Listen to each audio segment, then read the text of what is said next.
పటాన్చెరు నియోజకవర్గంలో క్రిస్టియన్ మైనార్టీలు తీవ్ర ఇబ్బందులు ఎదుర్కొంటున్నారు. నియోజకవర్గ వ్యాప్తంగా సుమారుగా 50,000 మంది క్రిస్టియన్ జనాభా ఉన్నప్పటికీ వారు మరణిస్తే అంత్యక్రియలు నిర్వహించుకోవడానికి స్థలం లేక అవస్థలు పడుతున్నారు. సంగారెడ్డి జిల్లా రామచంద్రాపురం మెథోడిస్ట్ చర్చిలో ఏర్పాటు చేసిన సమావేశంలో పలువురు పాస్టర్లు తమ ఆవేదన వ్యక్తం చేశారు.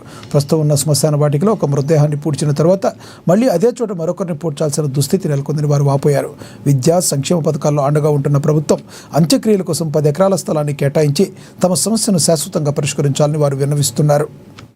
విషయంలోనూ అన్ని విషయాల్లో కూడా ఎంతగానో మరి చర్చి నిర్మాణ విషయంలో పునరుద్ధరణ విషయంలో చాలా సహకారంగా ఉండాలి.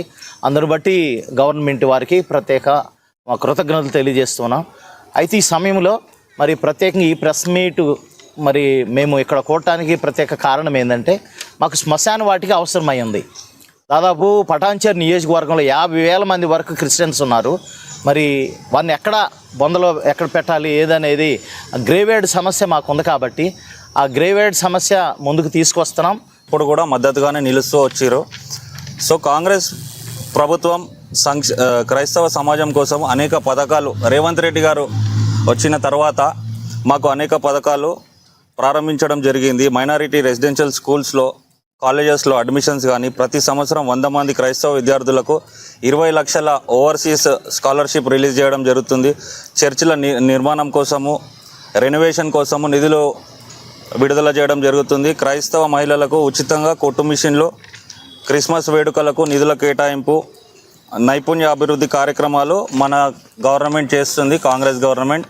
అయితే ఇప్పుడు ఈ ప్రెస్ మీట్ యొక్క కారణం ఏంటి అంటే మనము ఎన్ని ఉన్నత చదువులు చదివినా ఎంత బతికినా పేదోడైనా ధనికుడైనా ఎవరైనా కూడా ఏదో ఒక రోజు ఈ లోకాన్ని విడిచి వెళ్ళాల్సిందే.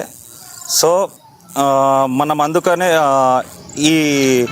మేము రిప్ అని అంటే రెస్ట్ ఇన్ పీస్ అని మనం అంటాం కదా, దాని యొక్క అర్థం ఏంటంటే దేవుని సన్నిధిలో విశ్రాంతి అని.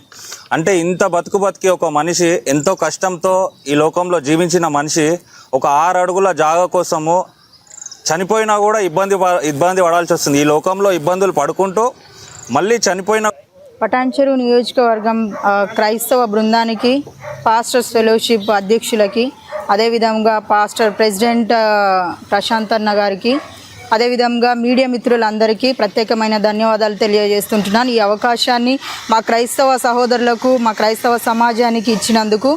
అదేవిధంగా ఈరోజు ముఖ్యమైనటువంటి చర్చనీయాంశంగా మనం తీసుకున్నట్లయితే క్రైస్తవులకు కాంగ్రెస్ ప్రభుత్వం అనేక విధాలుగా దోహదపడుతూ మనకి ఎన్నో